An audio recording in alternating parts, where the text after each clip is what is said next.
आज करवा चौथ का दिन है और सभी लोग अपने अपने परिवार के साथ करवा चौथ का जश्न मना रहे हैं। लेकिन यहाँ पर हमारे साथ मौजूद हैं कुछ अभ्यर्थी, कुछ लोग जो आज अपने परिवार से दूर हैं और आज अपनी मांगों को लेकर लगातार 20 अक्टूबर से धरना दे रहे हैं। इनकी मांग है कि BET 2011 के साथ किए गए वादे को आज सरकार मंजूरी दे दे। क्या कुछ मांगे हैं इनकी, इन्हीं से जानते हैं। सबसे पहले आप बताइए कि क्या मांगे हैं आपकी।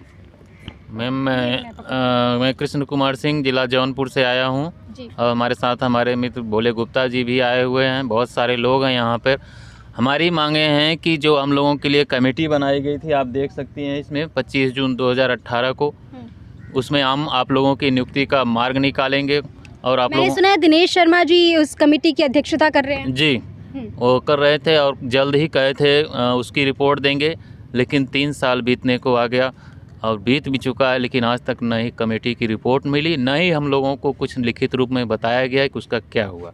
माननीय मुख्यमंत्री जी से मेरी यही अपील गुजारिश है, विनम्र निवेदन है कि हम लोगों की 10 साल की पीड़ाओं को समझते हुए कैसे इन 10 सालों में हम लोगों ने अपने परिवार का भरण पोषण किया है, सारी योग्यता रखते हुए BEd TET पास सब कुछ योग्यता सहायक अध्यापक की रखते हुए, लेकिन आज भी हम लोग दर दर की ठोकरें खा रहे हैं।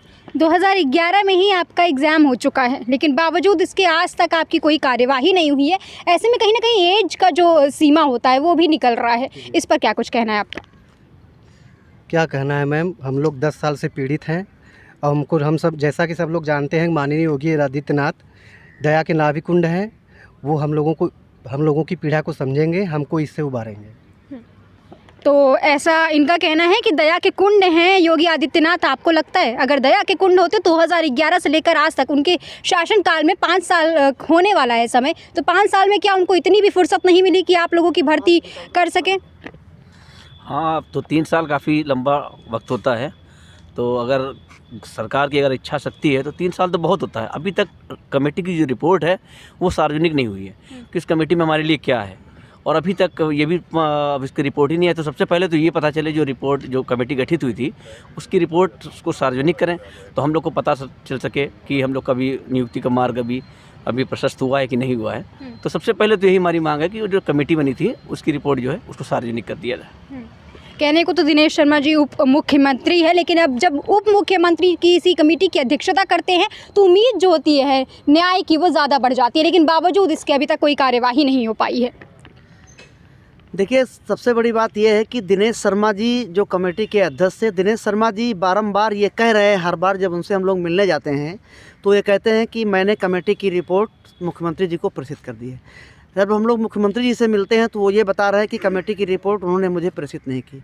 मैं इन दोनों लोगों से ये कहना चाहता हूँ आपके चैनल के माध्यम से कि आपस में बैठ करके कम से कम ये डिसाइड कर दें कि हमारी कमेटी की रिपोर्ट अभी तक बनी या नहीं बनी। अगर बनी है तो क्या बनी है, अगर नहीं बनी है तो मैं माननीय योगी जी से ये निवेदन करता हूँ, ये प्रार्थना करता हूँ कि कमेटी की रिपोर्ट हम लोगों के फेवर में बना करके हम लोगों के 10 साल की बेरोज़गारी को दूर करने का कष्ट करें। जी।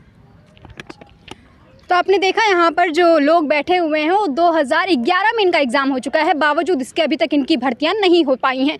ऐसा कहा जाता है कि अभी देश में, उत्तर प्रदेश में योगी आदित्यनाथ के हिसाब से कई भर्तियाँ हो चुकी हैं, बेरोज़गारी भी हट चुकी है। लेकिन अगर बेरोज़गारी हट चुकी है तो ये इस तरीके से को गार्डन में बैठे हुए हैं, ये कहीं ना कहीं उनके दावों की पोल खोल रही है। इस खबर में फिलहाल के लिए इतना ही। देखते रहे मेरी यूट्यूब चैनल एक बार। स्नेहा को लाइक शेयर सब्सक्राइब करना बिल्कुल न भूलें।